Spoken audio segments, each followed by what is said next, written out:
네, 강의 다시 이어가겠습니다. 마지막.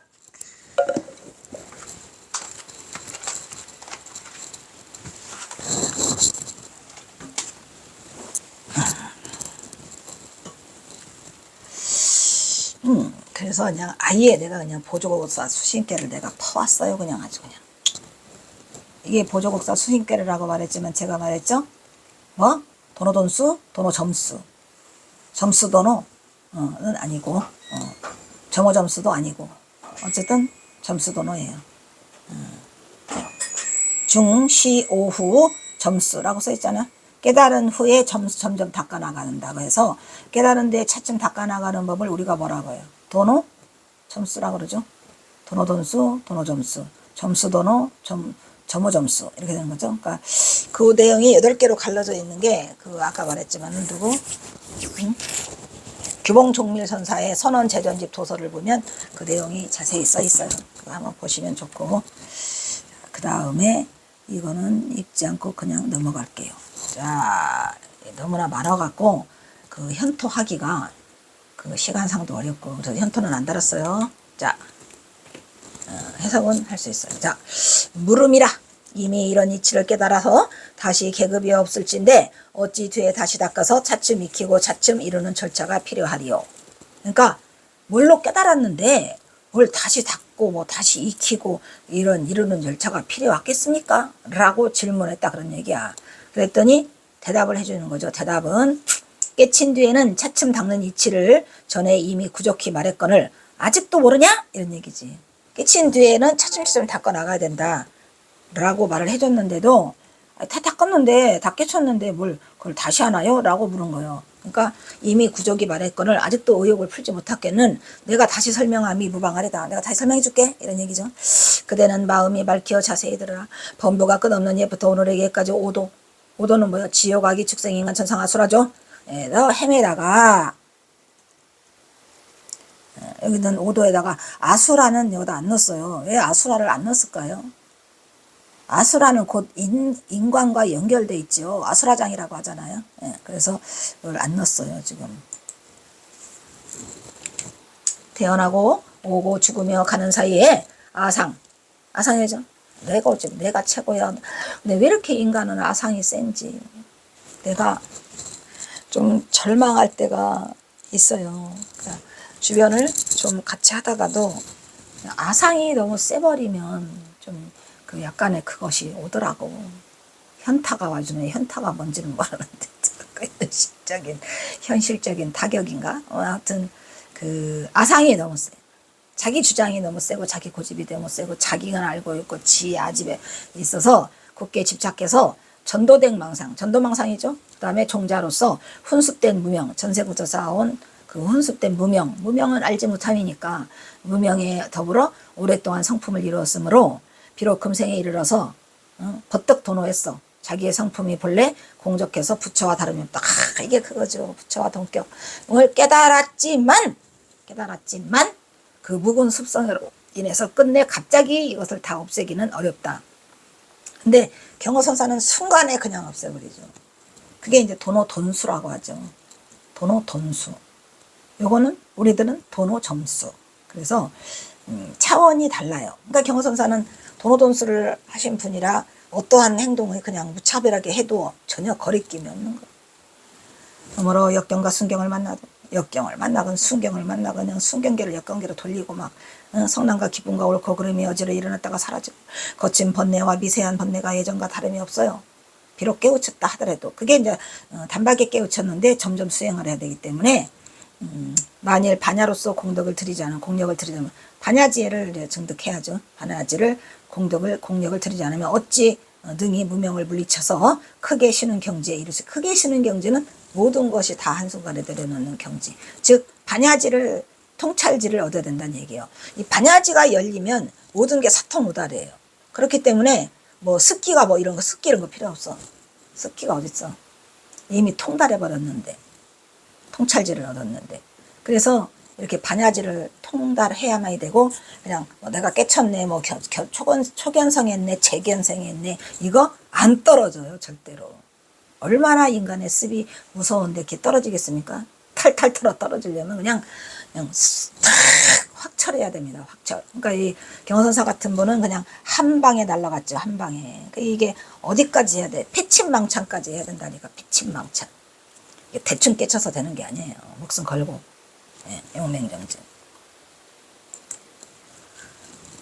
또 있네. 오우, 한 바닥이죠. 그래서 이것도 핸톤은 안 하고 진행하겠습니다. 자, 일러 말하기를 활짝 깨달으면 부처와 같으나 이게 활짝이 그거예요. 확철되고 여러 생의 습기가 깊은지라 바람이 멈춰도 파도는 여전히 솟구치고 진리가 나타나도 망념은 아이도 침입한다였으니 또한 종고 대종고죠. 대종고선사가 말하기를 간혹 영리한 부리는 큰 힘을 들이지 않고 이 일을 깨닫고는 문득 소라다는 생각을 내어 더 닦지 않다가 이런 얘기요. 이 영리하면 돼? 안 돼? 안 되죠. 그러니까 영리한 자들은 장깨를 부려가지고 뭔가 한 생각을 얻으면 아유 굉장히 수월하네. 그러면서 생각을 더 닦을 생각을 해. 이 더 닦지 않다는 거는 뭐예요? 그게 바로 보임장향이에요. 보임장향. 보임장향까지 완전히 맞춰야 완전한 그 삼매에 이르고 완전한 깨달음의 경지를 이룰 건데 날이 오래고 달이 깊어지면 전과 같이 또 떠돌아. 그 뭐를 안 해서 보임장향을 안 해서. 근데 경호선사는 그냥 깨달음을 성취한 뒤에 바로 보임장향으로 넘어가죠. 그 보임장향을 할 수 있도록 경호선사를 대성인으로 만들어주면서 열어준 장소가 어디예요? 그게 천장암이에요. 경호선사는 깨달음을 천장암에서 한 게 아니고 동학사에서 그 조실방요 손바닥만한 방에서 했죠. 그리고 보임장향을 하려고 뒹굴다가 하늘이 내준 절, 즉 태어스님을 천장암 주지로 발령을 시켜요. 1월 6일 날. 그러니까 얼마나 좋아. 1879년 11월 15일 날 깨치셨는데 1880년 1월 5일 날, 1월 6일 날. 그러면 좋아? 오 마이 갓. 그러니까 이게 딱딱 아다고가 맞아 들어가서 경호선사는 천장암으로 옮길 수밖에 없었고 거기서 이제 보임을 얼마 하시죠? 1년 반.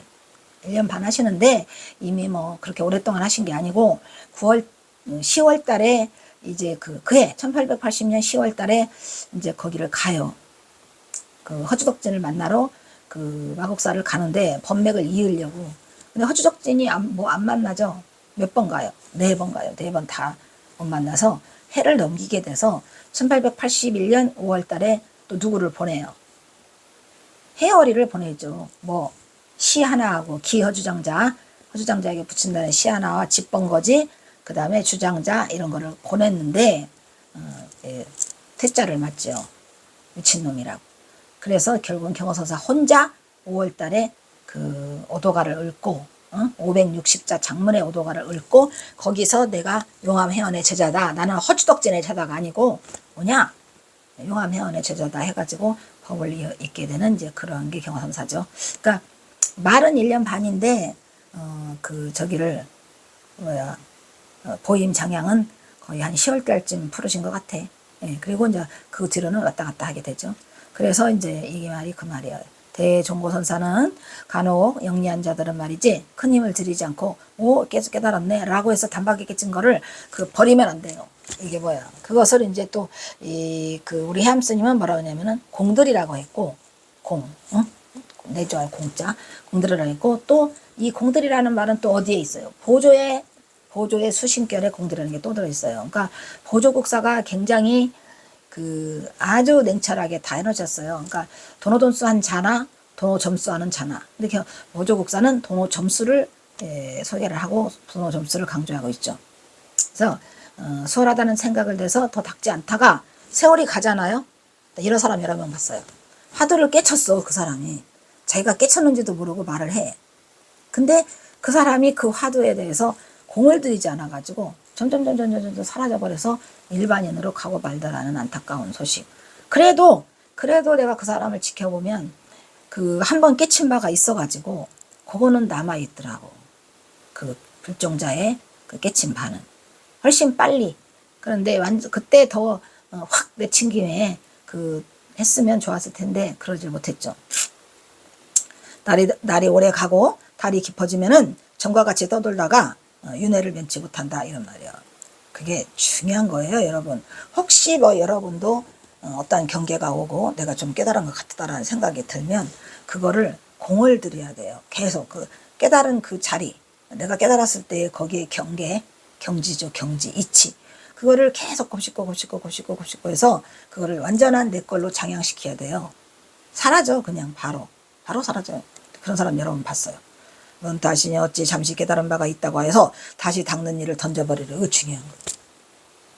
던져버리면 안 돼. 해암 스님이 가장 저한테 많이 강조하신 거는 공들이라였어요. 공들이라. 근데 저는 그때 당시로 이 공들이라는 말에 대해서 이렇게 어디에 어느 구절에 뭐 수심결에 이게 있고 뭐 보임 장양이라는 게 있더라 이런 거를 알지 못한 상태에서 그런 게 좀 안타깝죠. 왜냐면 해암 스님은 무조건 공들이라 가서 공들이라 하는데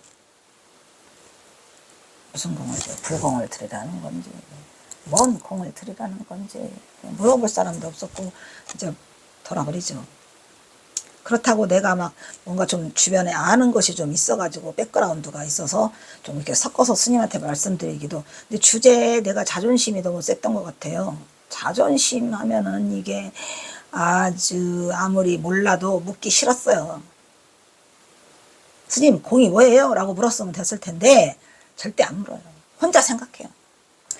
이 공들이라고 하는데 그걸 깨친 것을 잘 이거 생각해서 또 이렇게 내 것으로 받는 건 짐작은 했었죠. 짐작은.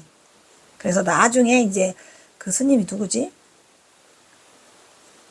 해암 스님 밑에 제자로 있고 그 영어 잘하시는 스님이 있어요. 그 스님께 제가 여쭤봤죠. 그 해암 스님이 말하는 공들이라는 게 그게 그 보임 장양을 말하는 거냐 그랬더니 그렇다고 하더라고. 근데 어쨌든 해암 스님이 좀 놓치고 있는 부분은 조금 더 자세하게 해줬어야 하지 않을까 하는 생각인데 그렇게 하고 많은 사람들이 또 떨어져 나가잖아요. 근데 어쨌든 저는 끝끝내 그 공들이라는 것을 결국은 저도 석사 논문을 내가 해암 스님을 쓰거든요. 현문해암의 선사상연구. 근데 어쨌든 그게 공들이라는 것을 결국 그 수신결에서 찾게 되죠. 이거를. 그러니까 이 금방 깨서 그 해암 스님이 공들이라는 거가 설명을 어떻게 했냐면은 그거를 금방 달아나니까 잘 그거를 감싸서 가서 다시 공들이는 작업을 하라 이런 얘기를 하셨어요. 항상 나오면서 거기를 협동을 했죠. 어쨌든 그 해결책은 주셨는데 이제 제가 그거를 빨리 알아듣지 못했고 또 해암 스님이 좀 더 좀 자세히 했으면 좋지 않았을까라는 생각을 지난 후에 좀 많이 하게 됐어요. 근데 어쨌든 해암 스님이 저한테 해주신 말은 그냥 뭐 저런 멍텅구리 잘하면은 밥 먹어라. 틀렸으면 저런 멍텅구리. 그 다음에 이제 코스가 공들이라. 이렇게 세 가지밖에 없었어요. 세 가지. 들은 말이라고는 그거밖에 없고 나도 해암 스님한테 아무것도 묻지 않았어요. 2번 다시 묻지도 않았고 자존심이 너무 상해서 자존심 때문에 못했던 것 같아요. 왜냐면은 제가 이 대신심, 대분심, 대의단 할 때 그 분심이 해암 스님한테로 쏠렸죠.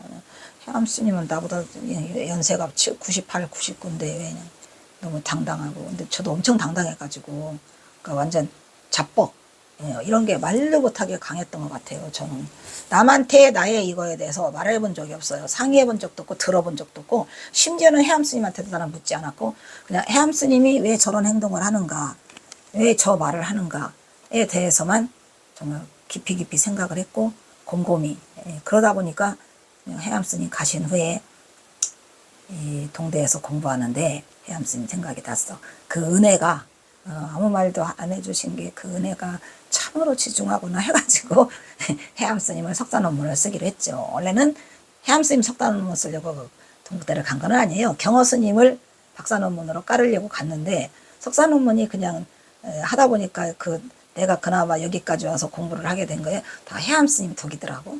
눈물을 주르륵 그냥 수업 시간마다 많이 흘리면서 에이 우리 해암 스님 쓸 거야 이렇게 돼서 했지. 사실 해암 스님은 저한테 멍텅구리 밥 먹어라 이거 공들여라 이렇게 3가지 아주 요구사항도 많아요. 그리고 또 있다 파설하지 말아라. 파설하면은 내가 가만 안 둔다. 알았어요 스님. 아주 귀신이 돼서라도 나타나서 나를 가만 안 둔답니다. 어떻게 협박을 해대시는지 그냥 다 지워라 다 지워라 다 지워. 눈앞에 보는 데서 다. 저는 이제 그때 당시도 선생을 했잖아요. 그때 당시로 초등학교 선생을 해갖고 이 가리키는 거에 되게 익숙해요. 그래서 뭐든지 적어서 그거를 글자로 남기고 그랬거든요. 근데 그것도 들켰어, 공책을.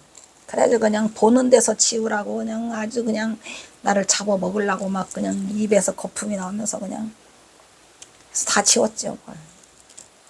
눈물을 머금고 그냥 먹물로 다 치워버렸어요. 그냥. 근데 그 공책이 지금도 있고 어쨌든 파산하지 말아라는 여러 가지 그 분부와 당부를 하셨는데 지내놓고 보니까 스님도 나를 얼마나 그 아끼고 하셨는가라고 해서 맨 마지막에 내 제자가 되어라. 마지막 제자가 되어라. 안 돼요. 싫어요. 이렇게 되어가지고 해야 스님인데 제가 스님 열반하시는 순간까지 있었다니까. 그 뭐지요? 수덕사. 열반하시는 장소에 있었어요. 제가. 다 나가고 나만 나오네. 그러고 보니까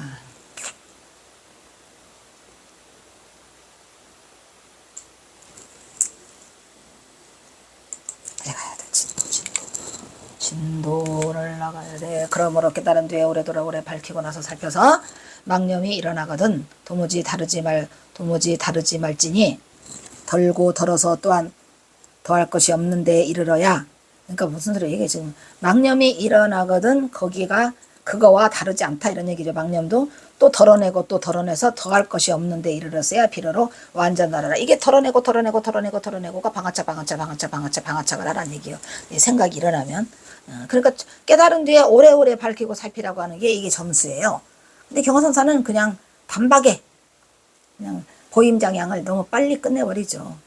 거기서 이제 법을 읽을 때까지인데 사실은 벌써 이미 10월 달에 허주독진을 만나러 가니까 몇 개월 거기서 하고 계시죠. 천하의 선지식이 깨달은 뒤에 모구행을 한 것이 이것이니라 이러면 모구행은 수행이죠. 무슨 수행? 보임장양 수행.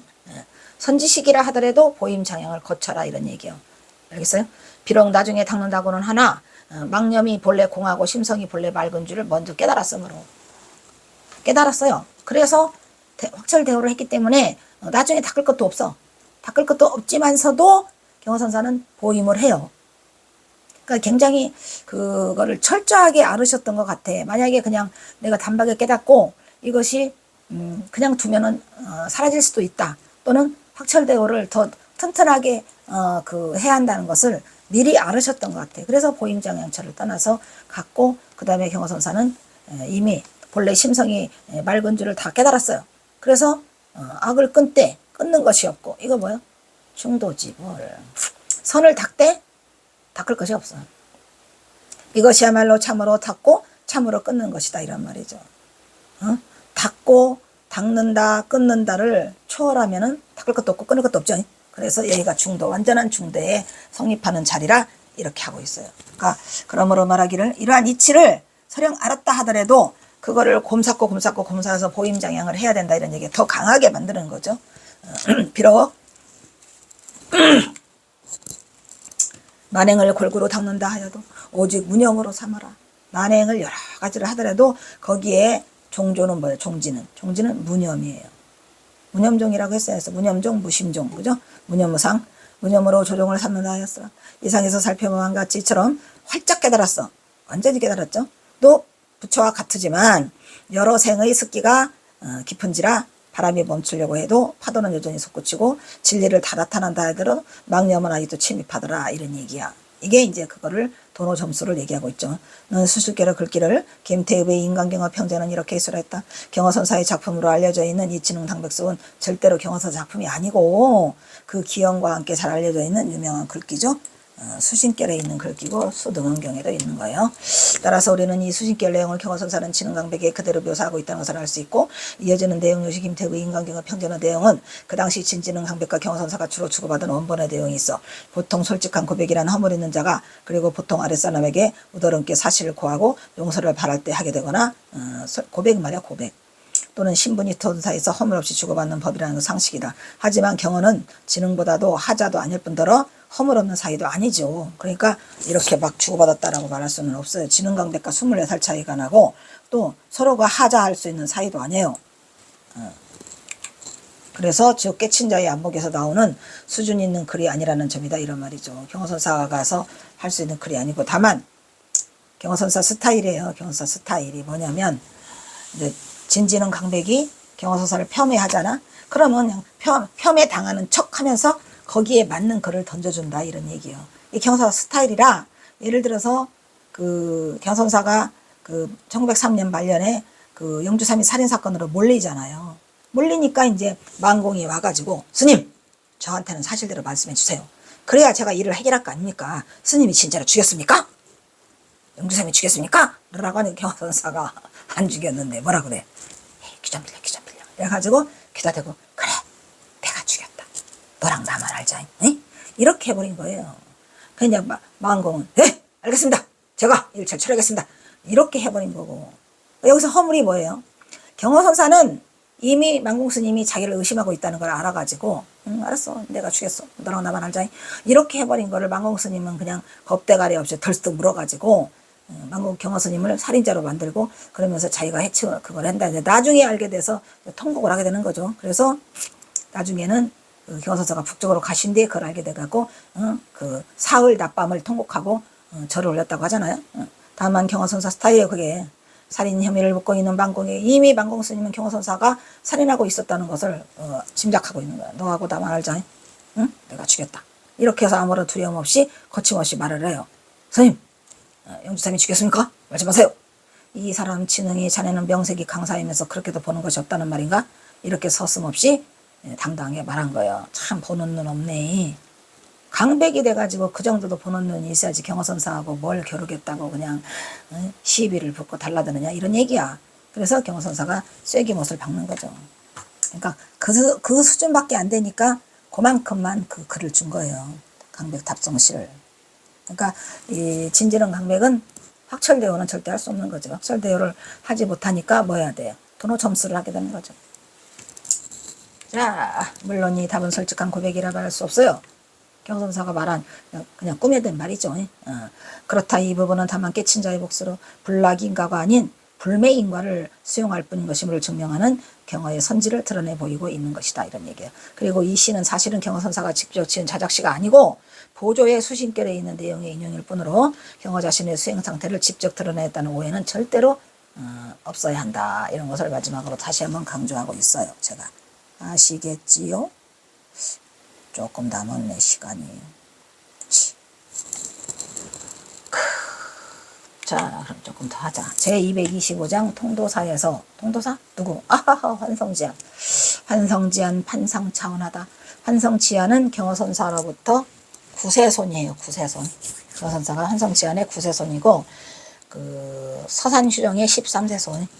거기에 이제 처음에는 구세손이 아니고 7세손 11세손 이렇게 됐다 그랬죠. 여러 번 말했지만 거기에 누구를 집어넣어요. 영월복률과 마사보손 2명을 집어넣는 바람에 7세손에서 9세손으로 늘어나고 그 다음에 서산휴정의 11세손에서 13세손으로 늘어난다라고 말했죠. 왜? 거기에 만화보선을 듣고 싶어가지고 경호선사가 1902년에 삼수갑산 떠나시기 전에 등등상속을 써주세요. 누구한테? 해월이에게. 전법계를 내리시면서 등등상속까지 같이 줘. 이건 절대로 변할 수 없는 거니까 나중에 내가 가더라도 싸우지 말아라 해서 직접 경호서 친필로 다 써서 이렇게 준 게 바로 이 환성치안이 나와요. 환성차원한 거죠. 여기서 환성치안 판상차원한 것은 경호선사가 통도사를 갔는데 그 통도사에 도둑이 들어가지고 금은 보석을 다 가져갔어요. 금부치, 은부치를.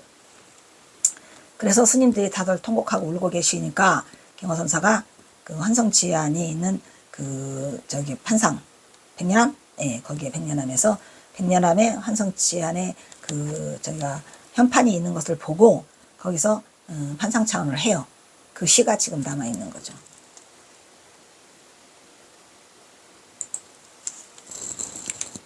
통도사에서 선원을 개설한 경호선사는 백년암 두각에 올랐어요.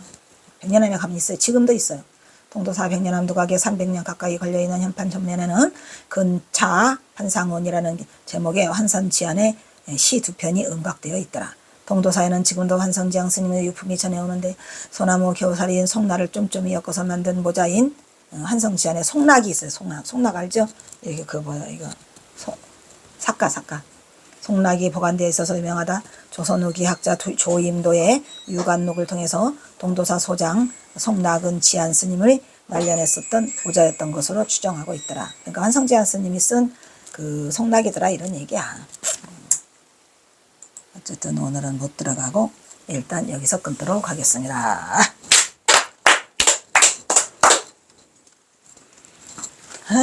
한성지안. 자, 다음은 사홍서원이 있겠습니다.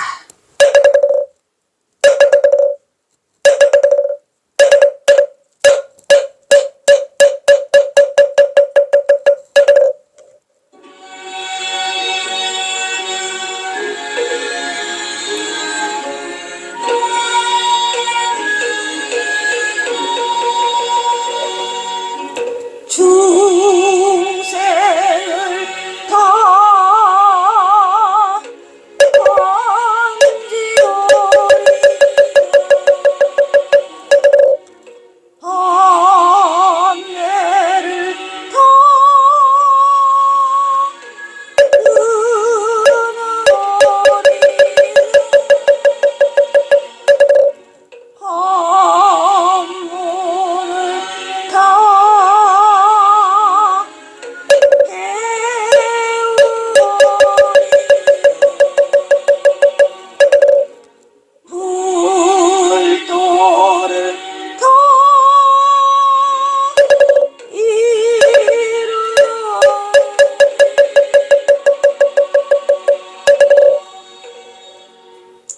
다음은 경어 대선사와 전봉준 장군에게 바치는 옛날 애국가가 있겠습니다.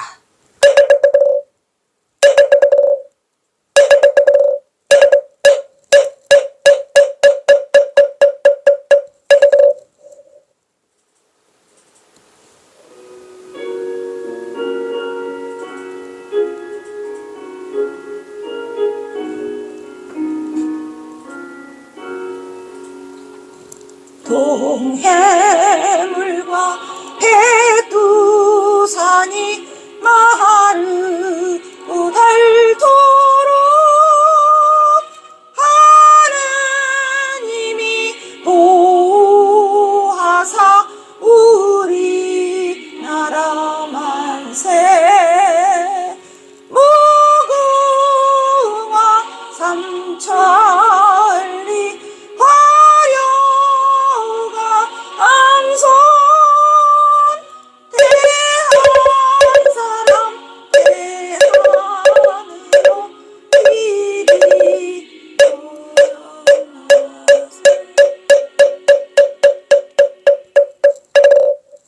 다음은 산회가가 있겠습니다.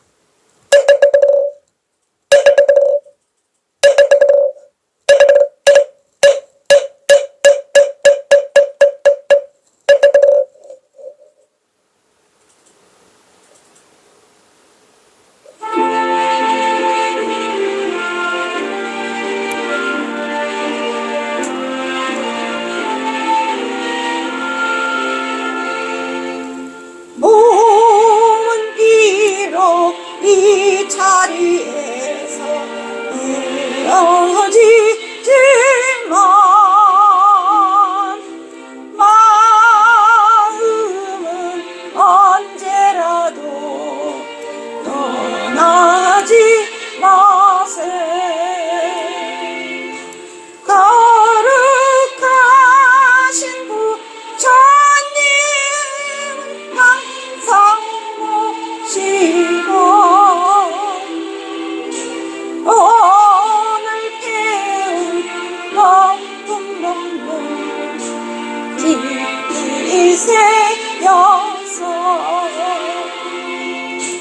다음날 반가웠게 한 마음의 뜻으로